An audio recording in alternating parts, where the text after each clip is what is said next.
سوال کی بات نہیں رہتی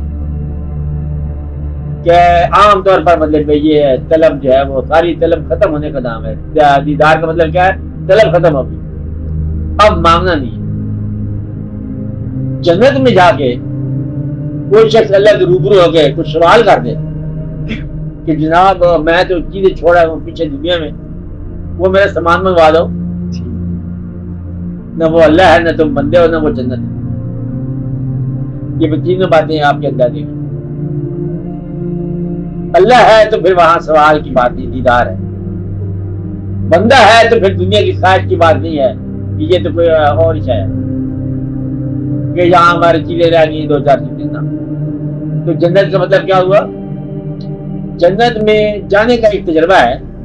جنت میں وہ شخص جا سکتا ہے، سارے جائیں دعا کرو کہ جو نہیں جانا چاہے ان کو بھی لے جائے لگیاں، اس کی کوئی ضرورت نہیں، سب کو لے جائے. لیکن میں ایک بات ہوں کہ وہ آدمی جنت میں جانے کا اہل ہے جس کو نہ ماضی کی بد پریشانی ہو نہ مستقبل کی پریشانی. حال کے اندر عبادت کے لمحے مضبوط جنت اس کی ہے. اور جنت میں پہنچنے کے بعد کسی ماضی کا خیال نہیں ہونا چاہیے، اور اس کے بعد فردر مستقبل اور کوئی نہیں ہونا چاہیے. جنت کا لمحہ وہی ہے. یہ دیکھو ایک اور اس رخ سے کبھی آپ اسٹڈی کرو کہ جنت میں جب آدم علیہ السلام اپنی تنہائیوں میں لطف لے رہے ہیں، ایک خواہش کا پیدا ہونا موجود ہوا اور جنت ہاتھ سے نکل گئی کہ other than اللہ کی رضا اور اس کے دیدار کے علاوہ کوئی خواہش پیدا ہو جائے تو جنت ہاتھ سے نکل گئی. جنت تمنا میں باغی پہلے حاصل میں تھی، حاصل میں ایک آرزو پیدا کر دی جنت نہیں. پھر ایک اور اللہ نے کہا کہ اور کوئی آرزو نہ کرنا کھانے پینے کی، وہ بھی ہوگی کہ جنت کی اہلیت میں رہی. اب اہلیت یہ ہے کہ جنت کی آپ تمنا کرو کہ جنت میں اس دنیا کی آرزو نہیں ہوگی، اس دنیا کے واقعات نہیں ہوگی، اس دنیا کے لوگ آپ کو مل سکے گے. وہ اس کیفیت میں ایسے ہوں گے کہ کھانے کی اشتہا ہوگی لیکن کھانے کی اشتہا نہیں ہوگی، ایسی اشتہا جیسے یہاں ہوتی ہے. کیونکہ ان آدمیوں کو اللہ تعالیٰ بتا رہے ہیں کہ جنت ہے دوزخ، اس لیے آپ کسی دماغ میں سوچو گے، ورنہ وہ دماغ اور ہو، وہ کیفیت اور ہو. جیسے زندگی میں ہو جاتی ہے، جس چیز کو آپ نہیں چھوڑ سکتے اس کو آپ ایک خیال میں چھوڑ دیتے ہو. آپ کا کوئی خیال کسی اور خیال کو کاٹنے والا ہمیشہ ہوتا ہے. آپ خود ہی اپنے خیال کو کاٹتے ہو. کل تک آپ کا یہ خیال تھا کہ یہ یوں ہے، اب آپ خیال ہے کہ یہ یوں نہیں ہے. میرا خیال ہے میں یہاں مکان بنا لوں، پھر میرا خیال ہوا کہ یہاں مکان نہ بنا لوں. ابھی حال میں ہمارے ایک دوست نے مکان بیچا ہے، مکان بنایا بھی آپ تھا، اب بیچے بھی آپ. کہتے پہلے ہمارا یہ خیال تھا کہ یہ مکان اچھا ہے، پھر ہمارا خیال تھا وہ اچھا ہے. یہ آپ کا خیال کو کاٹتا رہتا ہے. تو یہ زندگی میں ہوتا ہے. تو اصل بات یہ ہے کہ وہ خیال اللہ تعالیٰ کا وہ خیال پیدا کرو جو باقی خیالات کو مدھم کر دے اور اس خیال کے ساتھ چلتے جاؤ. اس پر ہم یہ کہیں گے باقی زندگی میں بیلنس کر لو، ایک خیال کو ایکسس کر لو. آپ لوگ یہ نہیں کرتے ہو، آپ گھبرا جاتے پھر. آرزو کے قبضے میں نہ آنا میری نصیحت ہے. آرزو کو اپنے قبضے میں رکھو. میں وہ بھی منع نہیں کر رہا، ورنہ کچھ لوگ منع کرتے ہیں، میں نہیں کرتا. آرزو رکھو، ضرور رکھو. آرزوؤں کا جنگل آباد کر دو، شہر آباد کر دو، شہر تمنا کر دو آباد. دل کو نہ بچاؤ، یہ بھی میں کہتا ہوں. رنگ بھی رکھو، خوشبو بھی رکھو، لیکن آرزو کے دام میں نہ پھنسنا. اگر آرزو تمہاری ڈرائیونگ فورس ہو گئی تم ہلاکت میں پہنچ جائے. آرزو ڈرائیونگ فورس، بندہ بھاگا چلا جا رہا ہے، وہ کدھر جا رہا ہے؟ کہ آرزو لیے چلی جا رہی ہے. اب وہ آرزو جو ہے اگر دنیاوی آرزو ہے سمجھو پھر آدمی ہلاکت کی طرف نکل گیا.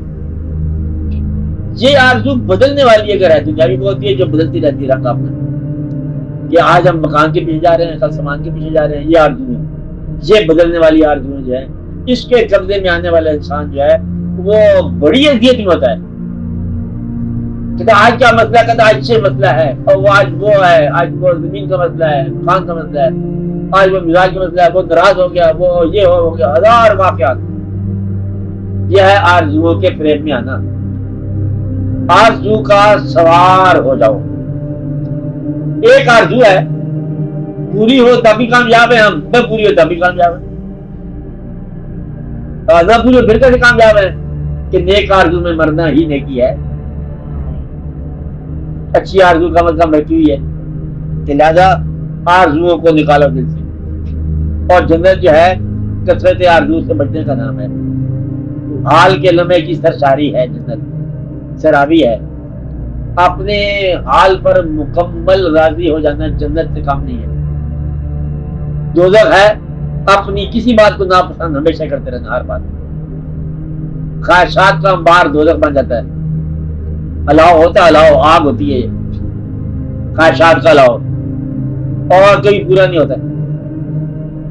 اسی طرح طاقتیں ہوتی ہیں، اب بتانے والی بات نہیں ہے، یہ میں بات نہیں کرنا چاہتا، لیکن سن لو، یاد رکھنا۔ طاقتیں ہوتی ہیں نورانی، طاقتیں ہوتی ہیں ناری، طاقتیں ہوتی ہیں نوری، میں کہنا چاہتا ہوں نوری ناری۔ زمینی طاقتیں ہیں، ہوائی طاقتیں ہیں، ایریل طاقتیں۔ یہ سب طاقتوں کے باقاعدہ فنکشنز ہیں۔ زمین کی روحوں کا اپنا فنکشن ہے، اب سن رہے ہیں بات میں۔ ہوا کی روحوں کا جو ہے پوری ان کے اپنے فنکشن ہے۔ پانی کے روحوں کا الگ فنکشن ہے۔ پھر آتش، میں آتش سے پیدا ہوا وہ الگ کہانی ہے، کچھ نار سے پیدا ہونے والی مخلوق کا الگ کہانی ہے۔ اگر آپ کسی ایسی طاقت کے ساتھ وابستہ ہو گئے، ہوا کی طاقت یا ہوائی مخلوق کی طاقت، تو خواہش کے پر لگ جائیں، اور پھر آپ کے لیے واپس آنا مشکل ہو جائے۔ اسی طرح آتشی طاقتوں سے بچو، تو وہ نقصان پہنچائیں گی، جدات وغیرہ، اس کا بھی نقصان ہونے کا بہت اندیشہ ہے۔ یہ مجھے کہنا نہیں چاہیے، لیکن مجھے تو کہنا چاہیے، اور کون کہے گا؟ اس سے نقصان ہونے کا اندیشہ ہے۔ سب سے اچھی طاقت یہ ہے کہ خواہش رکھنی بھی ہے، یہ میں اجازت کرتا ہوں کسی بندے سے ملنے کی خواہش ہے، یہ اجازت، یہ خواہش نقصان نہیں پہنچائے، خالی مطلب میں آپ صاحب کو سلام کرتے چلے جایا کرو، چلو خواہش اچھی ہے۔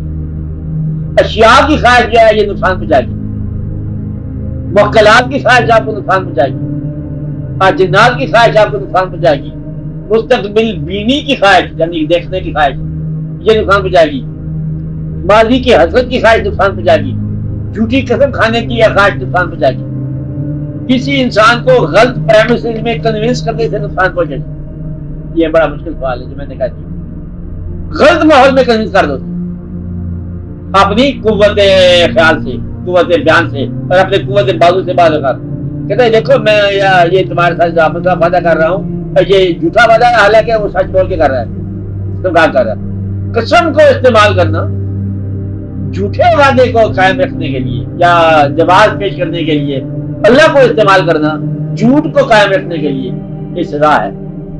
یہ بات میں بیان نہیں کرتے کہ مجھے پتہ چلا ہے، مجھے اطلاع مل گئی ہے کہ بات بیان نہیں ہوئی ہے، بات اس لیے بیان نہیں ہوئی ہے کہ بات دوبارہ بات کر دوں۔ جھوٹ کے معاہدے میں کسی شخص کو اپنے ساتھ انٹینگل کرتے وقت اور طاقت سچ کی استعمال کرنا یہ دھوکہ ہے۔ کسی شخص کو جھوٹی محبت کے دعویٰ دینے کے لیے کرنے کے لیے سچے خدا کو قسم کھانا یہ دھوکہ ہے۔ جھوٹے سفر میں لے جانے کے لیے اور سچے قرآن کا واسطہ دینا جو ہے یہ دھوکہ ہے۔ یہ تو آپ لوگ بالکل نہیں کرو گے، آپ میری بات سمجھ رہے ہیں؟ کسی جھوٹے خیال کو، جھوٹے الائنس کو، جھوٹے واقعات کو، جھوٹے وعدے کو، جھوٹی دنیا کو کنونس کرنے کے لیے، یہ جھوٹے خیال کو رائج کرنے کے لیے سچ کا کبھی جواز نہ پیش کرنا۔ سچے خدا کی قسم نے کھانا ہے جھوٹے مول کہ میں قرآن کی قسم کھاتا ہوں، یہ ایسا واقعہ ہوگا جبکہ یہ تمہاری ایسا نہیں ہے۔ یہ واقعہ بڑی عبرت بنتا ہے۔ شاید میں آپ سے بات کر رہا ہوں، شاید میں آپ سے بات نہیں کر رہا ہوں، کہ قسم کھا کر جھوٹی نیت کو قائم رکھنے کے لیے سچی قسم کھانا یہ بڑی عبرت ہے۔ کبھی آپ سچے نام کی قسم کھانا، کہتا سچ کی میں نہیں قسم کھاتا، جھوٹ بول رہا ہوں، دیکھو تم پکڑ لو، یہ اچھی بات ہے. سچ کے مقام پر کبھی جھوٹا کام نہیں. جھوٹ کے مقامات بڑے ہیں، کلبیں موجود ہیں، واقعات موجود ہیں، زندگی میں اور موجود ہے. جھوٹ بولنے میں پابندی تو کوئی نہیں. پابندی یہ ہے کہ سچ کے مسجد میں بیٹھ کے جھوٹ بولا. پابندی یہ ہے سچ کے گھر میں بیٹھ کے جھوٹ نہ بولنا. میرا مطلب یہ ہے اب میں بات نہیں کرتا.